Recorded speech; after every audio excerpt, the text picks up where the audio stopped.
Welcome to the Wall Street Journal's coverage of the first 2020 presidential debate between President Donald Trump and Vice President Joe Biden. I'm Shelby Holliday, and tonight we'll watch the candidates face off in Cleveland, Ohio during a crucial time in the race. The nation recently surpassed the mark of 200,000 deaths due to the coronavirus pandemic, and Republicans have begun a push to fill a Supreme Court vacancy following the passing of Justice Ruth Bader Ginsburg. The debate kicks off in 15 minutes and will be streaming right here on WSJ.com. In the meantime, we'll talk about what's at stake in tonight's showdown. Joining me now to talk about what to watch for in tonight's debate is WSJ Executive Washington Editor Jerry Seib. Hi, Jerry. Good to see you. Hey, Shelby. Happy to be with you. So, Jerry, earlier this month, you wrote that tonight we will see the most important 30 minutes of the entire presidential campaign. You were, of course, referring to the first half hour of this first presidential debate. Why is it so crucial? Well, I think it's important for former Vice President Biden in particular, because what he needs to do is he needs to create an initial impression that counters the line of attack, the main line of attack from the Trump campaign, which is that he's too old, he's too weak, and frankly, he's too mentally frail to handle the presidency. That's not a policy debate. That's an impression.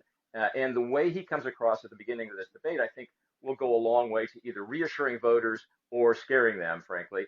And the old expression is you don't get a second chance to make a first impression. I think that applies for Mr. Biden here tonight.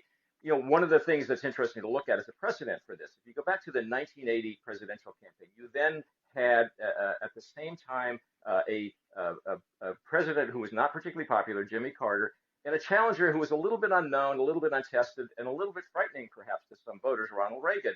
People thought he was too inexperienced, that he was a lightweight, perhaps, in the Democrats' attacks, and he was maybe a warmonger, his anti-Soviet views. And so what he needed to do was reassure voters. He had one debate with President Carter a week before the election, and what he did in that debate, and it happened right away, was he came across not as the lightweight warmonger, but somebody who was likable and who was safe. And that gave people who didn't really want to vote for Jimmy Carter permission to cross over and vote for Ronald Reagan. And that's kind of what Joe Biden has to do tonight. He has to give people who don't really think they want to vote for Donald Trump permission to feel assured that it's okay to cross over and vote for Joe Biden and the Democrats. Now, Jerry, let's talk about style, because style tends to be more memorable to viewers than substance. And we've seen both of these candidates face off in these high-stakes one-on-one debates in previous election cycles. How would you characterize both men's style, and do you expect any changes tonight? Well, look, it's an interesting study in styles, because if you look at President Trump in past debates, he's on the attack. He's always on the attack. He's not shy about that. He's also a master at changing the subject. You know, if you ask a question about X and he wants to talk about Y, he knows how to shift the conversation to Y. He'll just do it ruthlessly.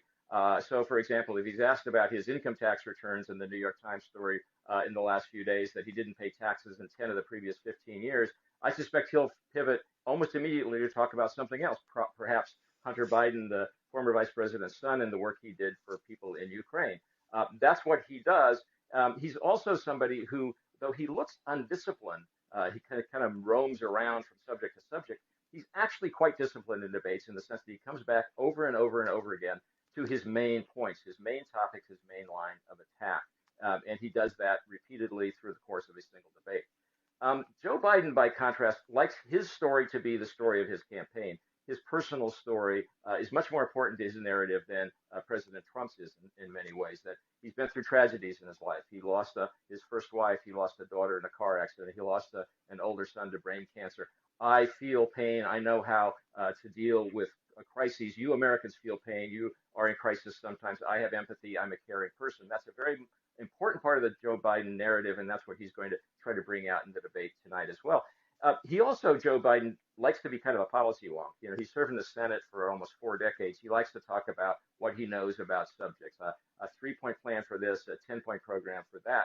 The danger for him is that he sometimes gets tangled up in those 3-point plans and 10-point programs and loses his way, and that's not a good look for him. For President Trump, I think the danger in his style is that he can come across as kind of mean, and he also can wander around a little bit, or seem to, as he tries to shift to subjects that he wants to talk about. So they both have to be disciplined, but I think in different ways. In terms of substance, moderator Chris Wallace of Fox News released a list of topics he plans to cover, and they include the Trump and Biden records, the Supreme Court, COVID-19, the economy, race and violence in our cities, and the integrity of the election. What do we know about each candidate's strategy? What do you expect them to try to seize on tonight, and which questions do you think they might dodge? Well, for starters, that President Trump's going to want to talk about the economy because he likes to say his narrative of his candidacy, in fact, is I built a world class, a sort of a full blown economy that was tearing away until the coronavirus hit. And I can do it again. You can trust me to rebuild the economy after the coronavirus hit, which, by the way, is not my fault because I did it once before. He'll also be happy to talk about his new Supreme Court pick because he knows that is a subject that excites his conservative base and is persuasive perhaps to some wavering evangelical and Catholic voters who need to be reminded from the president's point of view about the role the courts play on the important subject to them of abortion. Joe Biden's going to want to talk about the coronavirus over and over and over again. And he'll be happy with that part of the Chris Wallace agenda. Why? Well, he does view the president's handling of the coronavirus as kind of a metaphor for the Trump presidency. The failings in handling the pandemic are because President Trump doesn't listen to science. It's all about him. He doesn't tell the truth to the American people. And oh, by the way, talking about the coronavirus allows him to also talk about healthcare, which is a subject Democrats think is crucially important and beneficial to them because they get better ratings on handling healthcare. So you can talk about the coronavirus, and you can also say, in the midst of all this, Republicans want to get rid of Obamacare and take away healthcare for millions of Americans. So those two things go together. I think they'll both like to talk about integrity of the election, but for completely different reasons. Former Vice President Biden will want to say that President Trump is refusing to say that he will accept the results of the election. That's anti-democratic and anti-American. It's an outrage. President Trump will say the Democrats are trying to steal the election through the profligate use of mail-in ballots, which are ripe for fraud, and that's a big problem, and I'm going to beat the drum about that. So they'll both come at that topic eagerly, but for different reasons. On the topic of race and violence in our cities, according to a recent WSJ NBC News poll, voters overwhelmingly think Joe Biden would be better at handling race relations. But when it comes to crime and violence, the candidates are in a statistical tie. What do you think each candidate will say tonight to try to improve their standings on those issues? Well, again, you have a subject where they're both going to talk about it from completely different angles. Joe Biden will use this opportunity to talk about what he will say is systemic racism in the country, and that's the root of the unrest you've seen this summer, and a problem that the country needs to look square in the eye and deal with, and that to the extent there have been excesses on the streets, violence, chaos, burning, those are beyond the pale, not acceptable, but he'll want to talk about the root causes of the national debate that's underway. President Trump will basically want to bore in on law and order and say, look, there's no excuse for the violence, for the looting, for the rampages that you've seen in Seattle and Portland. And by the way, say those people who are committing these atrocities are basically Joe Biden's foot soldiers. That there will be a direct attempt to link the violence in the streets with the Democratic Party and its left wing, and he'll say essentially Joe Biden can't control his own party. Look at what's happening in the streets of Seattle and Portland. You see the evidence of that. I think that what Vice President Biden will try to say is, look, if you're unhappy with the unrest in the country, that's happening on Donald Trump's watch, not on my watch. Blame him. You can't put that on me. All right, Jerry, so this is really interesting. Going into tonight, most voters say they are settled in their choice for president. According to the latest WSJ NBC News poll, which was conducted before the passing of Justice Ruth Bader Ginsburg, roughly 70% of participants say the debates won't matter much in determining their votes. But there are still some voters who say the debates will be extremely or quite important to their final decision, about 30% according to our poll. Tell us who these voters are and why they're important. Well, it is interesting because you seem to have not many people who say that they'll be moved by the debates. You have a lower number of people now, a lower percentage of people now than in any of the four previous cycles who said the debates are really important to them in making their final decision. But that's really not a good indicator because if you look inside the number and see who among the electorate does think the debates are crucial in making their decision, you see some really important audiences who are paying a lot of attention and who will be influenced by the debates. For example, both the oldest voters, those 65 and over, and the youngest voters, those aged 18 to 34, say the debates are quite important to them in making their decision. Those are interesting groups because older voters were an important part of the Trump constituency in 2016, and younger voters are critical of Joe Biden now, so they're both wavering. Similarly, Hispanics are more likely than whites or blacks to say that the debates are important to them in deciding how they're going to vote. That's a critical audience for Joe Biden and the Democrats. And finally, you have rural voters and voters without college degrees. Those are core parts of the Trump constituency, and they're more likely than other voters to say they'll be paying a lot of attention because the debates are important to them in making their choice. So much as former Vice President Biden has some work to do with wavering Hispanics, President Trump still has some debate work to do among wavering members of his own coalition. So the debates really do matter because small movements among critical groups like those can be very important in the outcome of a close race, and this figures in the end to be a close race. Wow. So the stakes are pretty high for those undecideds. Let's talk about debate preparation. The president has played down the need for any sort of debate prep. We heard Vice President Joe Biden say he plans to be a fact checker on the floor. What do we really know about how these men prepared for this moment? Well, having done this for a long time, one of the things I've learned is you don't really believe what people say about debate preparation. There are kind of a lot of head fakes and misinformation and disinformation designed to lull the other side into some kind of a false sense of complacency or to use different tactics than they might want to. I do think what you know is that President Trump says he's not doing serious debate preparation, that everything he does every day as president is preparation for the debate. I don't entirely buy that. I suspect he is doing some serious debate preparation. The Biden camp is much clearer that he is doing serious traditional debate preparation, practices, briefing books, lots of conversation. That's how he spent a lot of time in the last couple of weeks. And so you know that he's going to be prepared. I'm not entirely sure I buy the line from the Biden camp that he's going to be the fact checker on stage. I think he wants somebody to be a fact checker against President Trump because, the president does tend to wander off into things that aren't entirely 100% true. But I think he'd prefer that Chris Wallace, the moderator, be that fact checker rather than Joe Biden. And maybe by saying that, he's trying to send signals that there's an expectation on the Biden side that that's a role Chris Wallace as the moderator will play. And in fact, it is something that moderators have tended to do traditionally from time to time. So I think they both are preparing. I think they're probably prepared in different ways. But you should not believe that President Trump hasn't prepared at all. That'll be interesting to see how it plays out because over the weekend, Chris Wallace said he plans to ask questions and then be as invisible as possible. So we'll see how things go in terms of fact checking. Last question. Like everything in 2020, the debate will surely be impacted by COVID-19. You will see no handshake. There will only be roughly 100 people in the studio audience, socially distanced, perhaps wearing masks. How will this strange backdrop, this strange atmosphere impact what actually happens on stage tonight? Well, I think that's a question just like about every other one in 2020, which is we're in uncharted territory. It's hard to know the answer. You can't say, well, because of X, we know the outcome will be Y, because we've never had an X or a Y before. Here we are in uncharted waters. I do think, though, that the atmosphere, the coronavirus-induced atmosphere, which is to say not a big audience, kind of a quiet debate in almost a studio-like setting, may work to Joe Biden's benefit a little bit in the following way. It's a reminder to everybody that the coronavirus pandemic problem still hangs over the country. And as I said earlier, that's something that Joe Biden wants to remind voters about regularly, and the setting kind of provides that reminder constantly. And second, if you look at the Democratic primary debates, Joe Biden did a lot better when he was one-on-one in an audience, in a debate with Bernie Sanders without an audience at the end of the campaign. He was much better in that setting than he was earlier with a bunch of candidates on stage and a raucous audience when he seemed to kind of lose his way and not know how to assert himself. So I think the setting may work to Joe Biden's benefit.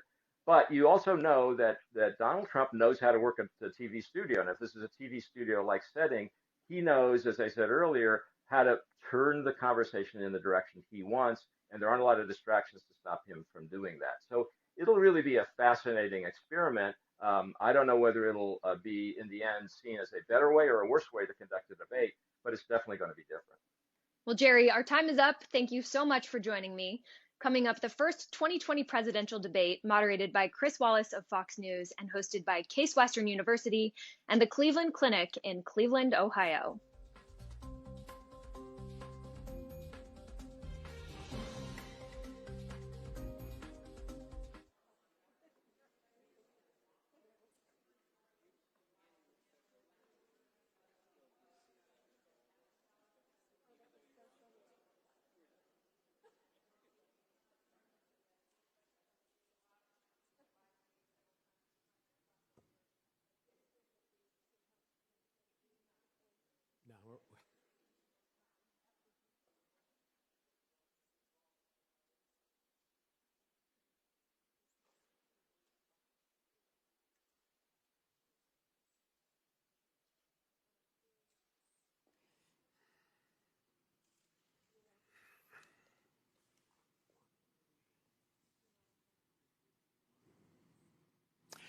Good evening from the Health Education campus of Case Western Reserve University and the Cleveland Clinic.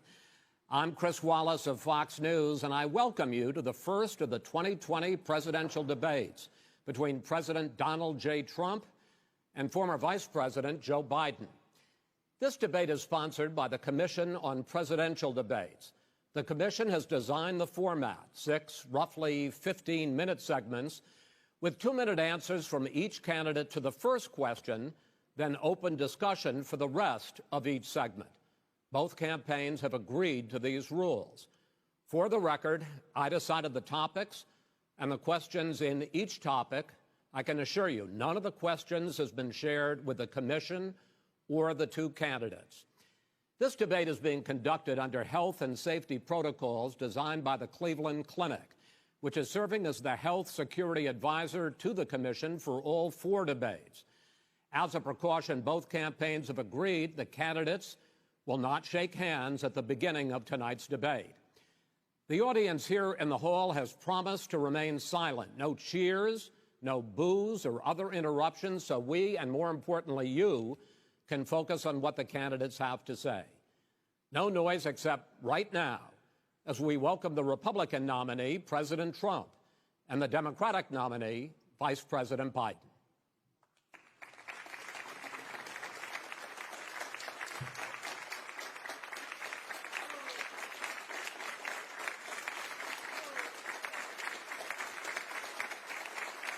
How you doing, man? How are you? I'm well.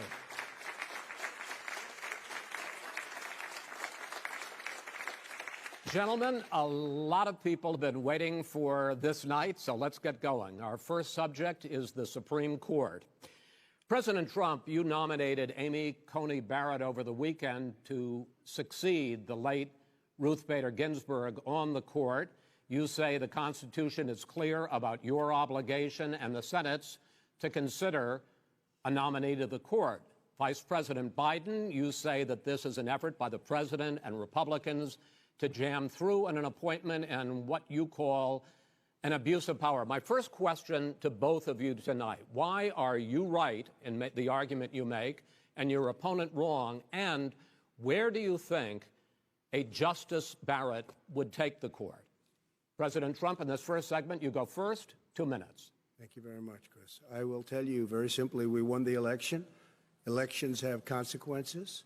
We have the Senate, we have the White House, and we have a phenomenal nominee, respected by all, top academic, good in every way, In fact, some of her biggest endorsers are very liberal people from Notre Dame and other places. So I think she's going to be fantastic. We have plenty of time, even if we did it after the election itself. I have a lot of time after the election, as you know.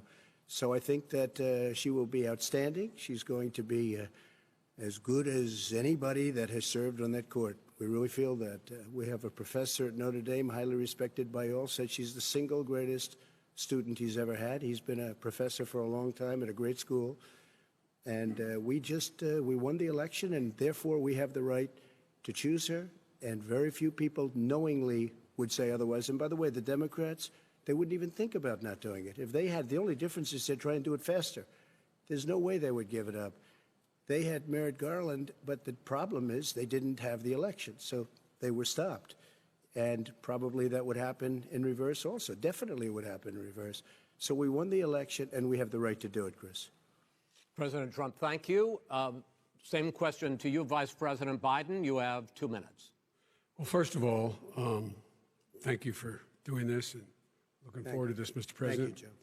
Thank you, Joe. The American people have a right to have a say in who the Supreme Court nominee is. And that say occurs when they vote for United States senators and when they vote for the President of the United States. They're not going to get that chance now because we're in the middle of an election already. The election has already started. tens of thousands of people have already voted. And so the thing that should happen is we should wait. We should wait and see what the outcome of this election is, because that's the only way the American people get to express their view is by who they elect as president and who they elect as vice president. Now, what's at stake here is the president's made it clear he wants to get rid of the Affordable Care Act. He's been running on that, he ran on that, and he's been governing on that. He's in the Supreme Court right now trying to get rid of the Affordable Care Act, which will strip 20 million people from having insurance, health insurance now, if it goes into court. And the justice, and I'm not opposed to the justice. She seems like a very fine person. But she's written before she went on the bench, which is her right, that she thinks that the Affordable Care Act is not constitutional. The other thing that's on the court, and if it's struck down, what happens? Women's rights are fundamentally changed. Once again, a woman could be pay more money because she has a pre-existing condition of pregnancy. They were able to charge a woman more for the same exact procedure a man gets. And that ended when we, in fact, passed the Affordable Care Act. And there's 100 million people who have pre-existing conditions, and they'll be taken away as well. Those pre-existing conditions, the insurance companies are going to love this. And so it's just not appropriate to do this before this election.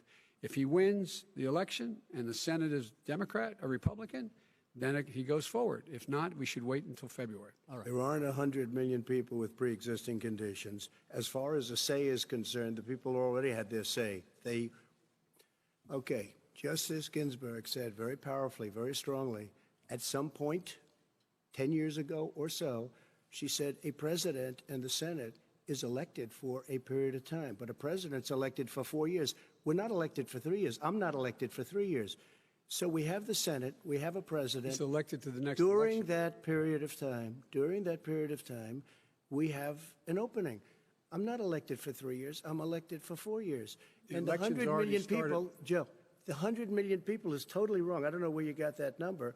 The bigger problem that you have is that you're going to extinguish 180 million people with their private health care that they're very happy with. That's simply not true. Well, you're certainly going to socialist. You're going to socialist medicine. We're now into, gentlemen, we're now into open discussion. Open discussion. Open discussion. Yes, I agree. Go ahead, Vice President. Number one, he knows that what I proposed. What I proposed is that we expand Obamacare and we increase it. We do not wipe any. And one of the big debates we had with 23 of my colleagues trying to win the nomination that I won were saying that Biden wanted to allow people to have private insurance still. They can. They do. They will under my proposal. It's not what you've said, But and it's not what your party has said. That is simply your party a lie. doesn't say it. Your party wants to go socialist medicine. My party is and me. socialist right healthcare. Now, I am and the they're going to Democratic dominate Party. you, Joe. You know that. I am the Democratic Party right now. The platform of the Not according Democratic to Party Harris. is what I, in fact, approved of. What I approved of. Now, here's the deal. The deal is that it's going to wipe out pre-existing conditions. And by the way, the 200,000 people that have died on his watch, how many of those have survived? Well, there's 7 million people that contracted COVID. What does it mean for them going forward if you strike down the Affordable Care Act? And Joe, you've had 308,000 military people dying because you couldn't provide them proper health care in the military. So don't tell me about this. I'm happy to talk about this. And if you were here, Look, it here's wouldn't be the deal. 200, it would be 2 million people because you were very late on the draw. You Late didn't on want the me to draw. ban China, which was heavily infected. You didn't want me to ban All right, gentlemen, Europe, which was heavily Mr. President, You would have Mr. been much President, later, Joe. Mr. President, much later. Mr. President. You're talking about 2 million people. You're Mr. not gonna be able President, to as shut a him up. moderator, we are going to talk about COVID in the next segment, but go ahead. Let me finish. The point is that the president also is opposed to Roe v. Wade. That's on the ballot as well in the court. And so that's also at stake right now. And so the election is already You don't know it's begun. on the ballot. Why is it on the ballot? Because Why is it you on the said ballot? It's not on the ballot. It's on the ballot in the I court. don't think so. In the court. Well, There's nothing happening there. Donald, would you And just you don't be quiet know for a her minute? view on Roe v. Wade. You I don't don't know her know. view. Well, all right. Let's talk. We got a lot to unpack here, gentlemen. We got a lot of time. So on health care, and then we'll come back to Roe v. Wade. All right. Mr. President, the Supreme Court will hear a case a week after the election in which the Trump administration, along with 18 state attorneys general, are seeking to overturn Obamacare, to end Obamacare. You have spent the last... Because they want to give good health care. If I may ask my question, sir. Good health care. Over the last 4 years, you have promised to repeal and replace Obamacare, but you have never in these 4 years come up with a plan, a comprehensive plan to replace Obamacare. Of course I have. Well, I got rid of the individual mandate. I'm going to give you an opportunity. I got rid of the individual mandate, which was a big chunk of Obamacare. That is absolutely a big thing. That was the worst part of Obamacare. Sir, Chris, that was the worst part of Obamacare. Let me ask my question. Well, I'll ask Joe. The individual mandate was the most unpopular aspect of Obamacare. I got rid of it. I'd like you and we will protect people with President, I'm the moderator of this conditions. debate, and I would like you to let me ask my question, and then you can answer your question. Go ahead. You, in the course of these 4 years, have never come up with a comprehensive plan to replace Obamacare, and just this last Thursday, you signed a largely symbolic executive order to protect people with pre-existing conditions 5 days before this debate. So my question, sir, is what is the Trump health care plan? Fine. Well, first of all, I guess I'm debating you, not him, but that's okay. I'm not surprised. Let me just tell you something, that there's nothing symbolic. I'm cutting drug prices. I'm going with favored nations, which no president has the courage to do because you're going against Big Pharma. Drug prices will be coming down 80 or 90%. You could have done it during your 47-year period in government, but you didn't do it. Nobody's done it. So we're cutting health care. All of the things that we've done, insulin. I give you an example, insulin. It was destroying families, destroying people. The cost, I'm getting it for so cheap. It's like water, you want to know the truth. So cheap. Take a look at all of the drugs what we're doing, prescription drug prices. We're going to allow our governors now to go to other countries to buy drugs because they pay just a tiny fraction. As I say, this is open discussion. No, let me ask you about, this is big stuff. Sir, you'll be happy. I'm about to pick up on one of your points to ask the Vice President, which is he points out that you would like to add a public option to Obamacare, and the argument that he makes and other Republicans make is that that is going to end private insurance. It is and not. Well, if I can ask you the question, it will not end. What your party says, by the way. It will end private insurance and create a government takeover of health care. It does not. It's only for those people who are so poor they qualify for Medicaid. They can get that free in most states, except governors who want to deny people who are poor Medicaid. Anyone who qualifies for Medicare Medicaid would automatically be enrolled in the public option. The vast majority of the American people would still not be in that option, number one. Joe, you agreed with Bernie Sanders, who's far left, on the manifesto, we call it, and that gives you socialized medicine. Look, hey, Are you saying I'm not you going to didn't listen agree? to him. The fact of the matter is, I beat Bernie Sanders. Not by much. I beat him a whole hell of a lot. I'm here standing facing you, old buddy. Pocahontas would have left 2 days early. You would have lost every primary. All he knows how to do is Super Tuesday. You got Look, very lucky. Here's the deal. I got very lucky. I'm going to get very lucky tonight as well. And tonight I'm going to make sure, because here's the deal. Here's the deal. The fact is that everything he's saying so far is simply a lie. I'm not here to call out his lies. Everybody knows he's a liar. But you I just agree. want to make sure. Joe, you're the liar. I want to make sure. Graduated last in your class, not first in your class. I want to make sure. Mr. President, can you let him finish, sir? No, he doesn't know how to do that. He has, You'd be surprised. You pick You'd be surprised. the wrong guy, the wrong night at the wrong time. Listen, you agreed with Here's the Bernie deal. Sanders to the The manifesto. whole idea. Let him. There is no manifesto, number Please one. let him speak, Mr. Number President. two. You just lost the left. Number two. You just lost the left.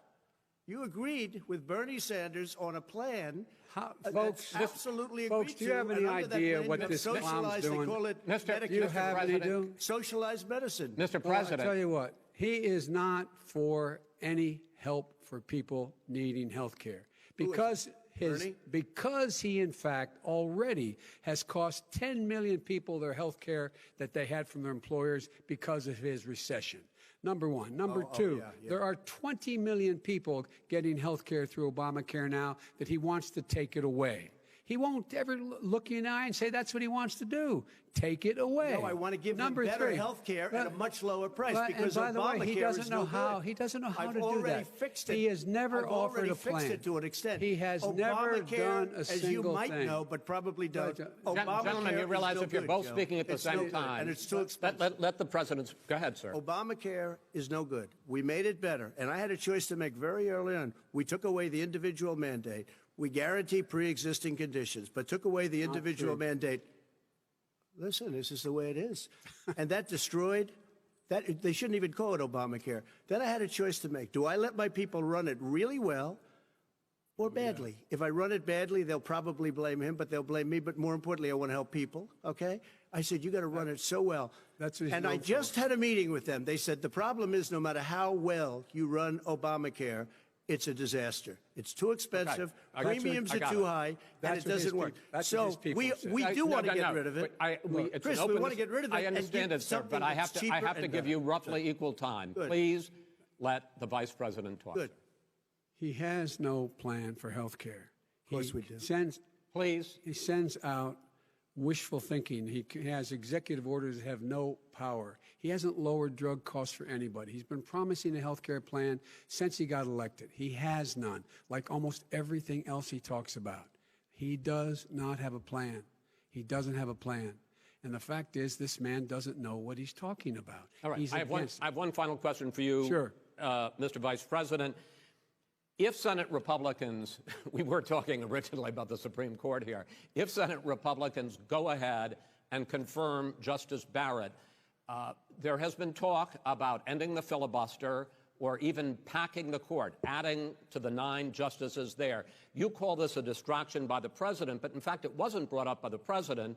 It was brought up by some of your Democratic colleagues in the Congress. So my question to you is, you have refused in the past to talk about it.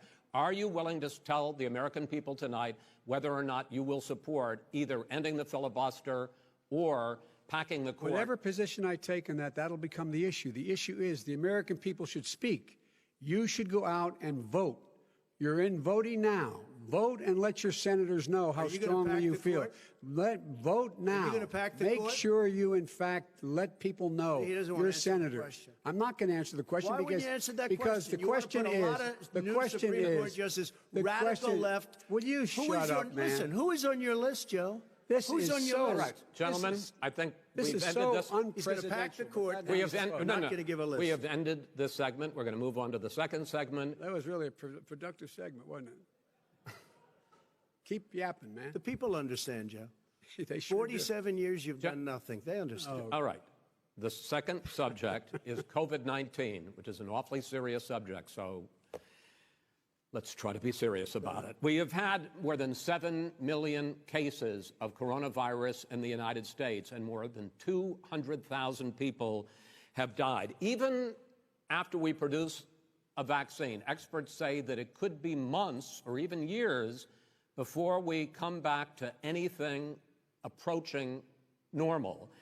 My question for both of you is, based on what you have said and done so far and what you have said you would do starting in 2021, why should the American people trust you more than your opponent to deal with this public health crisis going forward? In this case, the question goes to you first, sir. 2 minutes uninterrupted.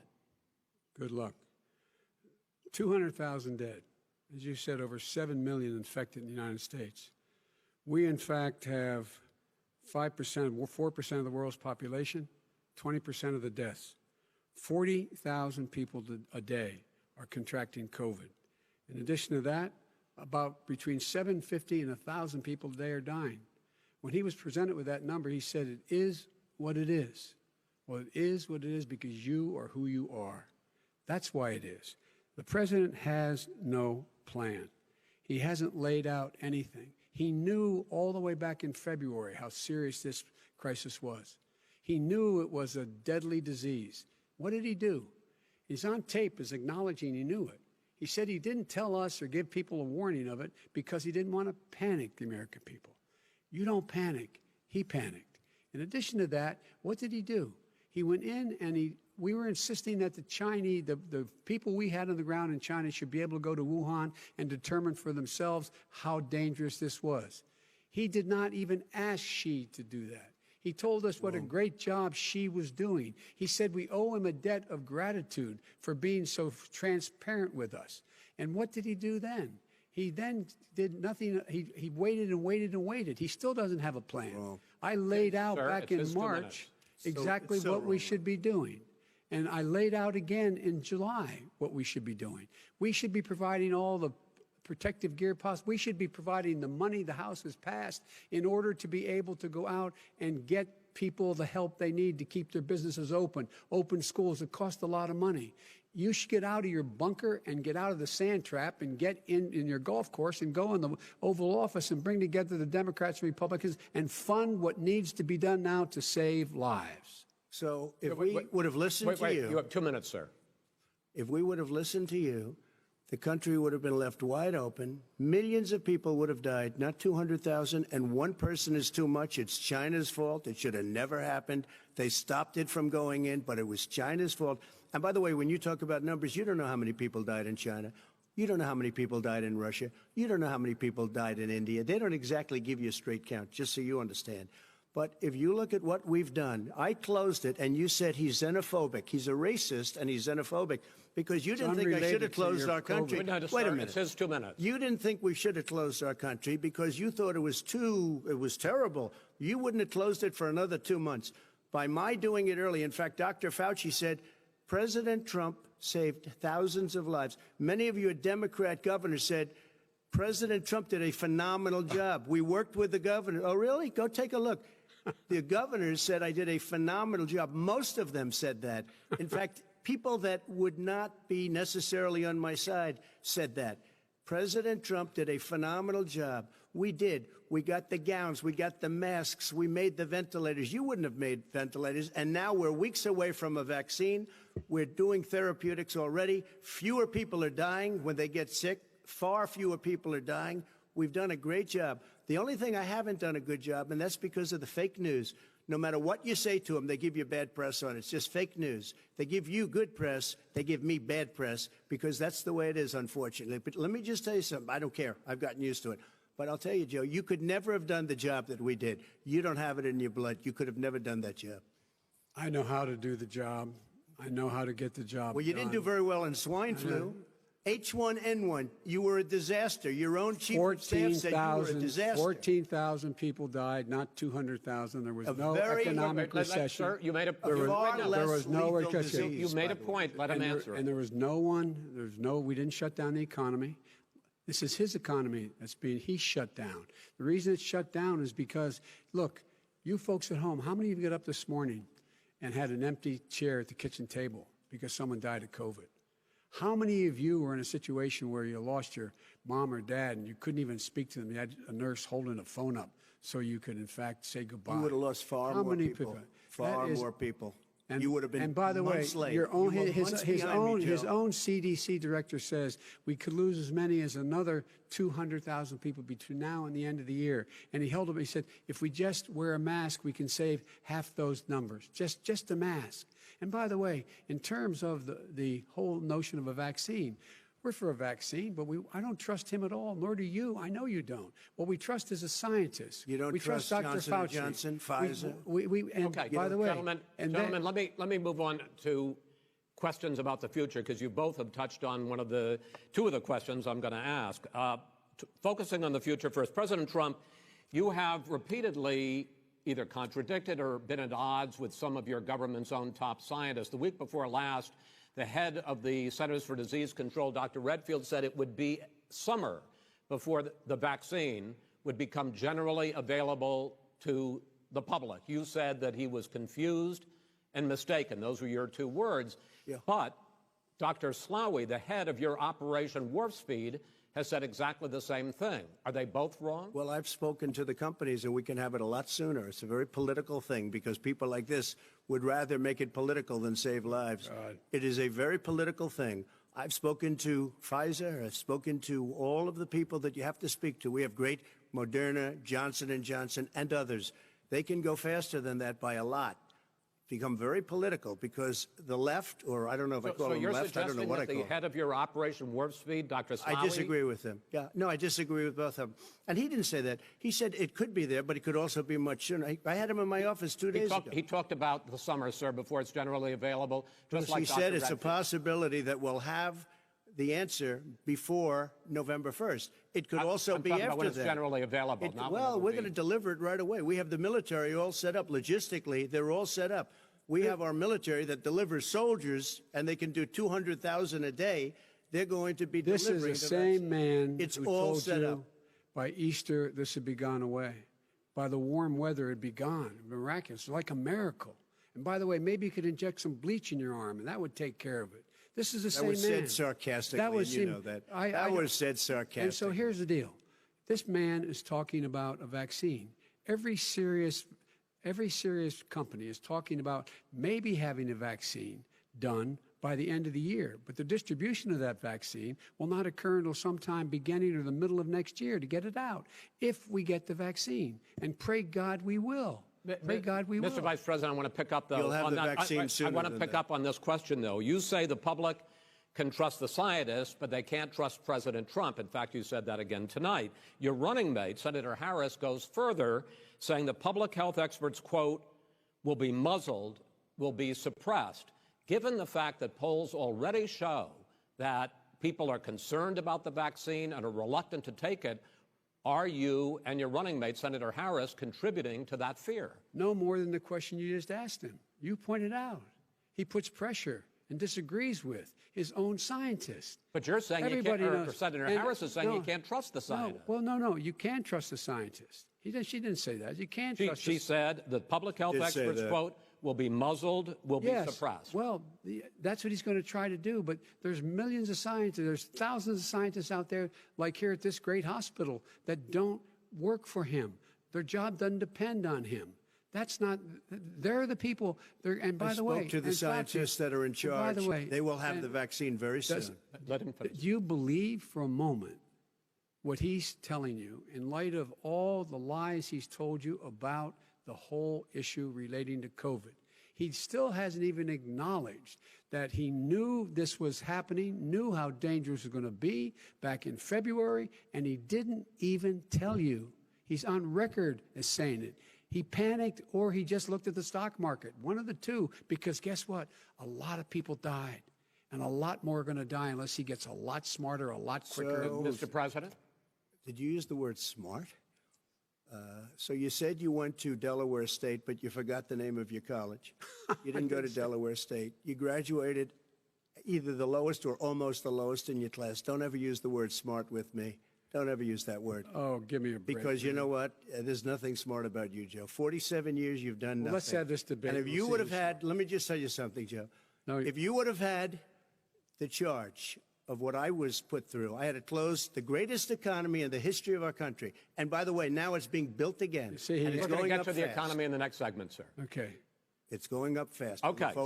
When it comes to how the virus has been handled so far, the two of you have taken very different approaches, and this is going to affect how the virus is handled going forward by whichever of you ends up becoming the next president. I want to quickly go through several of those. Reopenings.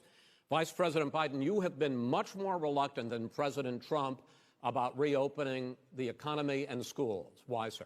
Because he doesn't have a plan. If I were running, I know what the plan is. You've got to provide these businesses the ability to have the money to be able to reopen with the PPE as well as with the sanitation they need. You have to provide them plastic. Tell that to Nancy Pelosi.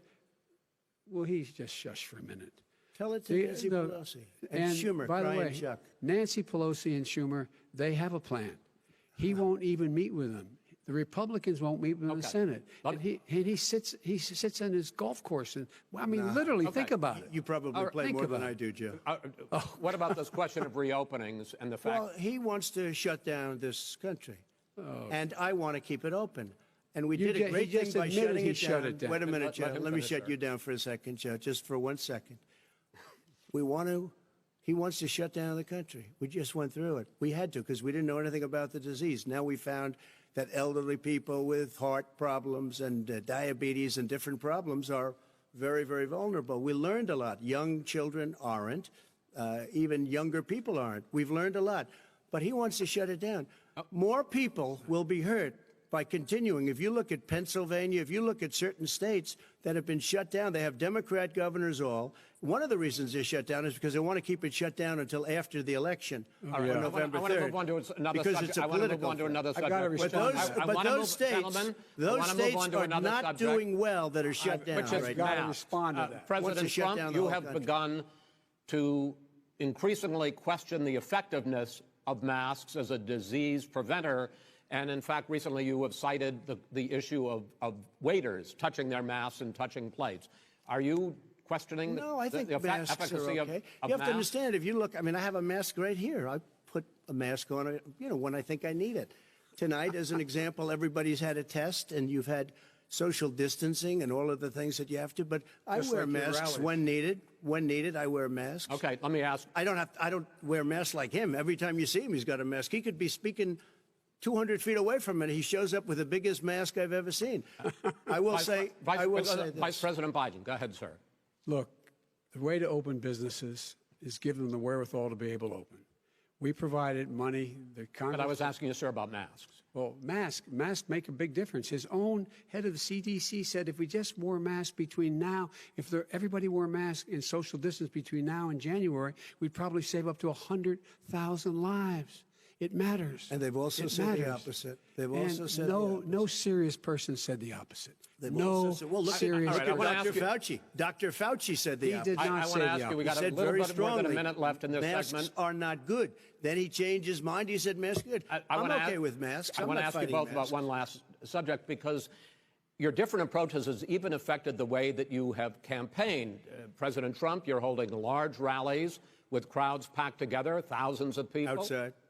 Outside, yes, sir, agreed. Vice President Biden, you are holding much smaller events with... Because nobody will show up. People with... Well, it's true. Nobody shows up to his rallies. All right. In any case, why you holding the big rallies? Why you not? You go first, sir. Because people want to hear what I have to say. I mean, but are you not worried about it spreading disease? President, and I'll have 35,000 people show up at airports. We use airports. Are you not worried about the disease issue, sir? We have a lot of people. Sir? Well, so far, we have had no problem whatsoever. It's outside. That's a big difference, according to the experts. And we do them outside. We have tremendous crowds, as you see. I mean, and literally on 24 hours' notice. And Joe does the circles and has 3 people someplace. Okay. By the way, did you see one of the last big rallies he has? And a reporter came up to him to ask him a question. He said, no, stand back. Put on your mask. Put on a mask. Have you been tested? I'm way far away from those other people. That's what he said. I'm going to be okay. He's not worried about you. He's not worried about the people out there breathing in one another. We've had no negative effect. No negative effect. We've had no negative effect. And we've had 35,000, 40,000 people at these rallies. Just quickly finish up, because I want to move on to our next. Yes, I would. He's been totally irresponsible the way in which he has handled the social distancing and people wearing masks, basically encouraged them not to. All right. He's a fool on this. If you could get the crowds, you would have done the same thing. But you can't. Nobody cares. Gentlemen, can we move on to the economy? Yes. The economy is, I think it's fair to say, recovering faster than expected from the shutdown. Much faster. In the second quarter, the unemployment rate fell to 8.4% last month. The Federal Reserve says the hit to growth, which is going to be there, is not going to be nearly as big as they had expected. President Trump, you say we are in a V-shaped recovery. Vice President Biden, you say it's more of a K-shape. What difference does that mean to the American people in terms of the economy? President Trump, in this segment, you go first. So we built the greatest economy in history. We closed it down because of the China plague. When the plague came in, we closed it down, which was very hard psychologically to do. He didn't think we should close it down, and he was wrong. And again, 2 million people would be dead now instead of still 204,000 people is too much. One person is too much. Should have never happened from China. But what happened is we closed it down, and now we're reopening, and we're doing record business. We had 10.4 million people in a 4-month period that we've put back into the workforce. That's a record the likes of which nobody's ever seen before. And he wants to close down he will shut it down again. He will destroy this country. You know, a lot of people, between drugs and alcohol and depression, when you start shutting it down, you take a look at what's happening in some of your Democrat-run states where they have these tough shutdowns. And I'm telling you, it's because they don't want to open it. One of them came out last week. You saw that. Oh, we're going to open up on November 9th. Why November 9th? Because it's after the election. They think they're hurting us by keeping them closed. They're hurting people. People know what to do. They can social distance. They can wash their hands. They can wear masks. They can do whatever they want. But they got to open these states up. When you look at North Carolina, when you look, and these governors are under siege, Pennsylvania, Michigan, and a couple of others, you got to open these states up. It's not fair. You're talking about almost, it's like being in prison. And you look at what's going on with divorce, look at what's going on with alcoholism and drugs. It's a very, very sad thing. And he'll close down the whole country. This guy will close down the whole country and destroy our country. Our country is coming back incredibly well, setting records as it does it. We don't need somebody to come in and say, let's shut it down. All right. Your 2 minutes, sir. We're now moved to you. As I said, posing the question, the president says it's a V-shaped recovery. You say it's a K-shaped recovery. What's the difference? The difference is millionaires and billionaires like him in the middle of the COVID crisis have done very well. Billionaires have made another $300 billion because of his profligate tax proposal, and he only focused on the market. But you folks at home, you folks living in Scranton and Claymont and all the small towns and working class towns in America, how well are you doing? This guy paid a total of $750 in taxes. Sir, wait, no, sir, it's just yeah, I understand. You've agreed to the 2 minutes, so please let him have it. Do I get my time back? The fact is that he has, in fact, worked on this in a way that he's going to be the first president of the United States to leave office having fewer jobs in his administration than when he became president. Fewer jobs than when he became president. First one in American history. Secondly, the people who have lost their jobs are those people who have been on the front lines, those people who have been saving our lives, those people who have been out there dying, people who've been putting themselves in the way to make sure that we could all try to make it. And the idea that he is insisting that we go forward and open when you have almost half the states in America with a significant increase in COVID deaths and COVID cases in the United States of America. And he wants to open it up more. Why does he want to open it up? Why doesn't he take care of the American? You can't fix the economy until you fix the COVID crisis. And he has no intention of doing anything about making it better for you all at home in terms of your health and your safety. Schools. Why aren't schools open? Because it costs a lot of money to open them safely. You know, they were going to give, his administration was going to give the teachers and school students masks. And then they decided, no, couldn't do that because it's not a national emergency. Not a national emergency. They've done nothing to help small businesses. Nothing. They're closing. 1 in 6 is now gone. He ought to get on the job and take care of the needs of the American people so we can open safely. All right. Your time is up, sir. Well, we are going to get to... I have to respond to that. Well, you both had 2 minutes, sir. Excuse me, he made a statement. So did you. People want their schools, people want their schools open. They don't want to be shut down. They don't want their state shut down. They want their restaurants. I look at New York. It's so sad what's happening in New York. It's almost like a ghost town. And I'm not sure it can ever recover what they've done in New York. People want their places open. They want to get back to their lives. They'll be careful, but they want their schools open. Okay. I'm the one that brought back football. By the way, I brought back Big Ten football. It was me, and I'm very happy to do it.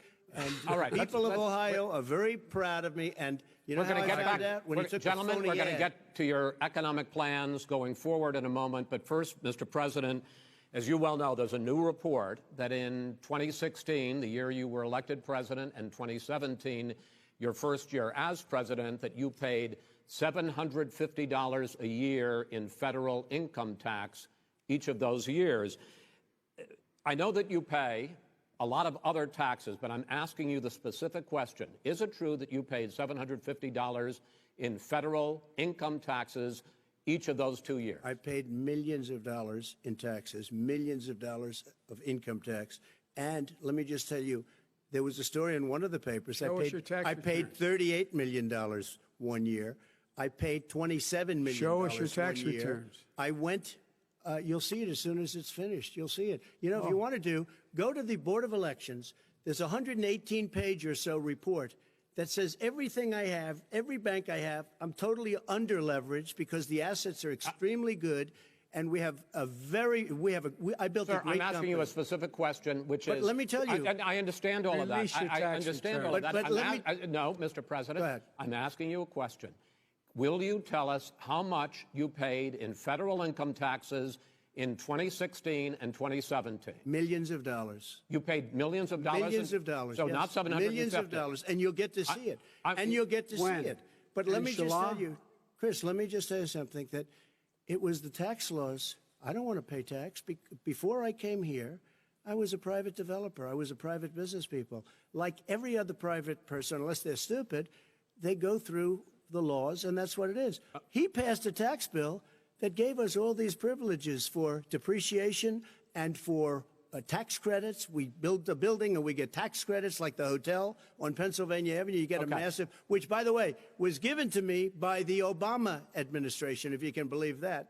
Now, the man got fired right after that happened. But Vice President Biden, you want to respond? Yeah, I do want to respond. Look, the tax code that made him, put him in a position that he pays less tax than a school teacher on the money a school teacher makes, is because of him he says he's smart because he can take advantage of the tax code.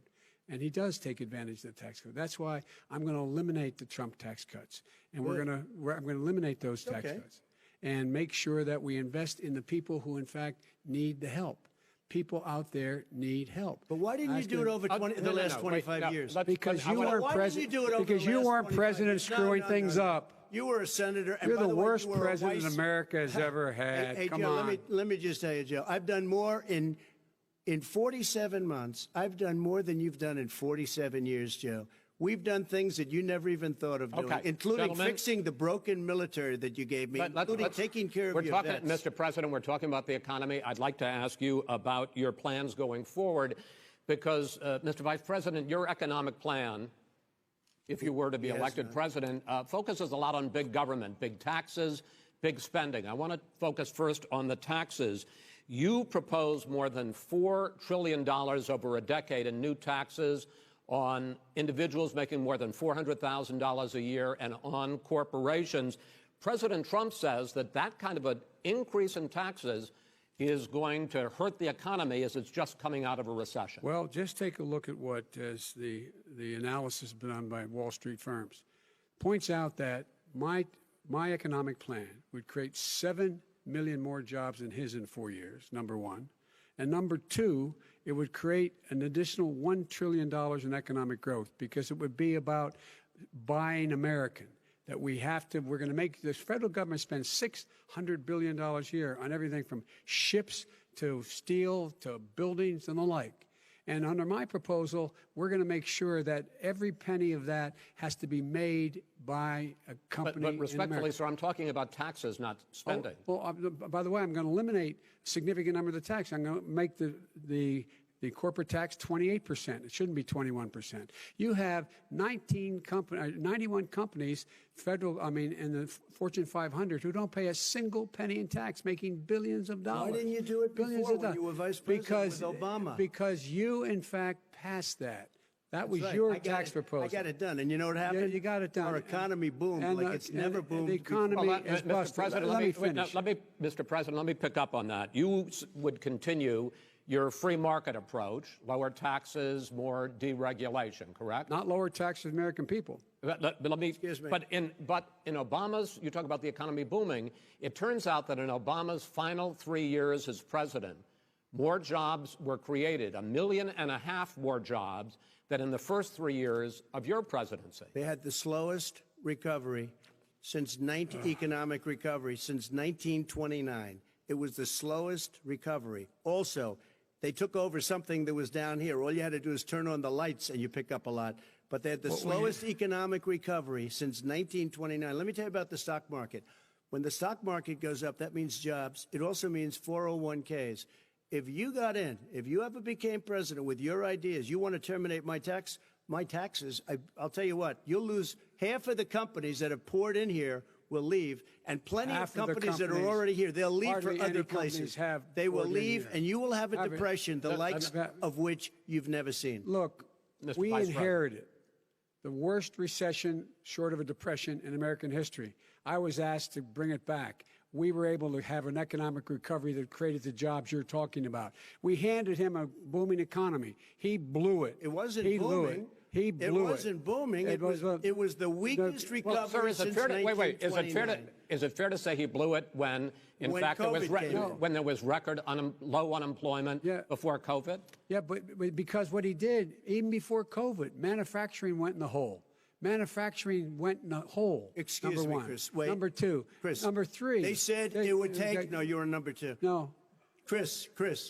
They said it would This take guy a is miracle to bring back manufacturing. I brought back 700,000 jobs. They brought back nothing. They gave up on manufacturing. We Part did of not my do that. standard fare. I'm the guy that He brought totally back gave the up on automobile manufacturing. industry. All right, let him. We brought back, I was asked to bring back Chrysler and General Motors. We brought them back right here in the state of Ohio and Michigan. He blew it. They're gone. He blew it. And in fact, they're going. Ohio had the best year it's ever had last year. Michigan had the best year they've ever had. That is not Many true. car companies came in from Germany, from Japan, went to Michigan, went to Ohio. They're not having And they didn't come in with you. Mr. Vice President, go ahead. And so you take a look at what he's actually done. He's done very little. His trade deals are the same way. He talks about these great trade deals. You know, he talks about the art of the deal. China's perfected the art of the steal. We have a higher deficit with China now than we did before. We have the highest trade deficit China with ate Mexico. your lunch. Down All right, gentlemen, 18%. China ate your lunch, Joe. And no wonder your son goes in and he takes out billions of dollars, to manage. He makes millions of dollars.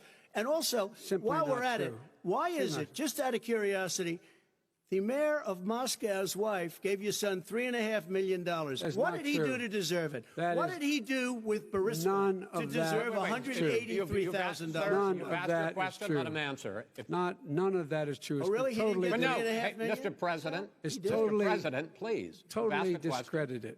Totally discredited. And by the way, Well, wait, he didn't get $3.5 million, Joe? Mr. Vice, He got Mr. $3.5 President, million.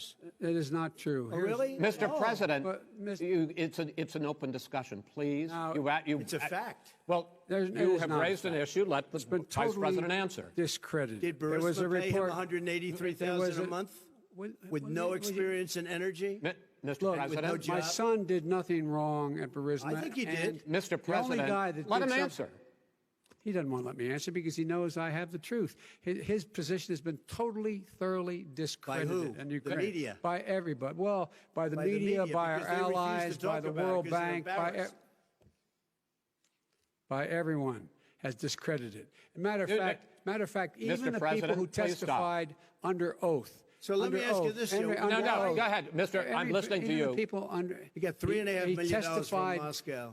He testified under oath in his administration, said, I did my job and I did it very well. Oh, I really? did it I'd like to honorably. know who they are. Well, I'll give you the list I'll of the fire people who them. testified. No, go ahead, sir. Sure, you've already fired most of them because they did a good job. Some people don't well, do a good here's job. With you, Go they ahead. say You that. get here's the wait a deal. minute. You get the final word, Mr. Well, it's hard to get any word in with this clown. Excuse me. This. Hey, let me just say, Joe. No. I'm Mr. President. I'm $3.5 Mr. million, President. Joe. That is simply. Why did not he true. deserve $3.5 million from Moscow? Look, here's the deal. We want to talk about families and ethics. I don't want to do that. I mean, his family we could talk about all night. His family's My already. family, No, let him go. my family already lost wrote. a fortune by coming down and helping Go us ahead. with Go ahead, government. sir. And that's such a. They're right That's here. it, Mr. That's President. such Every a great. single one of them lost This a is not fortune about by my coming and family or helping his us family. with It's government. about your family, They the didn't American collect $3.5 people. million He for doesn't. nothing. That's not true. It doesn't want to talk about what you need. You, the American people. It's about you. That's what we're talking about. you here. should All right, Take that's Not the end about of here. that's the end of the Shouldn't have segment. taken the money. We're moving on. He didn't take them. Well, Vice it's a very- President, but Chris, no, can I be honest? It's a very important Try to be question. honest. No, That's I He a good stood thing. up. No, he stood up, the answer to and the he question is no. threatened Ukraine. No, sir. With $1 billion if you don't That get rid of is the troops. You know what? You're, absolutely wait, not stop. true. You're on tape You're, doing it. you're going to You're on have tape. True. gentlemen. Is- I hate to raise Chris, my voice, he's but on it seems tape. to be. Why should I be different than the two of you? So here's the Got a deal. good point. We have 6 segments. We have ended that segment. We're going to go to the next segment. In that segment, You each are going to have 2 uninterrupted moments. In those 2 uninterrupted minutes, Mr. President, you can say anything you want. I'm going to ask a question about race, but if you want to answer about something else, go ahead.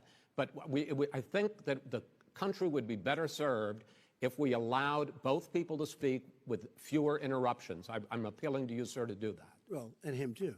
Well, frankly, you've been doing more interrupting Well, that's than all he right, has. but he does plenty. Well, less than, sir, less does than, plenty. no, less than you have. Let's please continue on. The issue of race. Vice President Biden, you say that President Trump's response to the violence in Charlottesville 3 years ago, when he talked about very fine people on both sides, was what directly led you to launch this run for president. Oh, yeah, sure. President Trump, you have often said that you believe you have done more for black Americans than any president, with the possible exception of Abraham Lincoln. My question for the 2 of you is, why should voters trust you rather than your opponent to deal with the race issues facing this country over the next 4 years? Vice President Biden, you go first. It's about equity and equality. It's about decency. It's about the Constitution. And we have never walked away from trying to require equity for everyone, equality for the whole of America. But we've never accomplished it. But we've never walked away from it like he has done. It is true. The reason I got in the race is when those people, close your eyes, remember what those people look like coming out of the fields carrying torches, their veins bulging, just spewing anti-Semitic bile, and accompanied by the Ku Klux Klan. A young woman got killed. And they asked the president what he thought. He said there were very fine people on both sides. No president has ever said anything like that. It is whose now, minutes, sir. Second point I'd make to you is that when Floyd was killed, when Mr. Floyd was killed, there was a peaceful protest in front of the White House. What did he do? He came out of his bunker, had the military use tear gas on him so he could walk across to a church and hold up a Bible. And then what happened after that? The bishop of that very church said that it was a disgrace. The general who was with him said all he ever wants to do is divide people, not unite people at all. This is a president who has used everything as a dog whistle to try to generate racist hatred, racist division. This is a man who, in fact, you talk about helping African Americans. 1 in 1,000 African Americans has been killed because of the coronavirus. And if he doesn't do something quickly, by the end of the year, 1 in 500 will have been killed. 1 in 500 African Americans. This man is a savior of African Americans. This man cares at all. This man's done virtually nothing. Look, the fact is that you have to look at what he talks about. You have to look at what he did. And what he did has been disastrous for the African American community.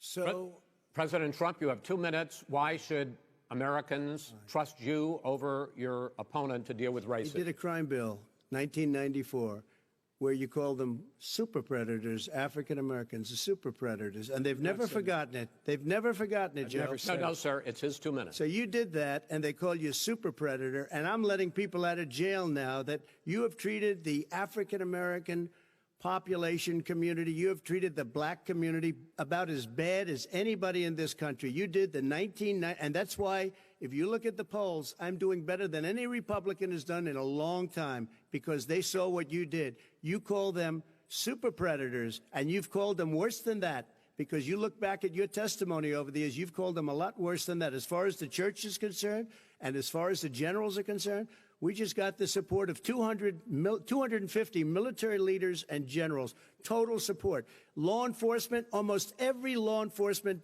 group in the United States. I have Florida, I have Texas, I have Ohio, I have Portland. The sheriff just came out today and he said, I support President Trump. I don't think you have any law enforcement. You can't even say the word law enforcement, because if you say those words, you're going to lose all of your radical left supporters. And why aren't you saying those words, Joe? Why don't you say the words law enforcement? Because you know what? If they called us in Portland, we would put out that fire in a half an hour, but they won't do it because they're run by radical left Democrats. If you look at Chicago, if you look at any place you want to look, Seattle, they heard we were coming in the following day and they put up their hands and we got back Seattle. Minneapolis, we got it back, Joe, because we believe in law and order, but you don't.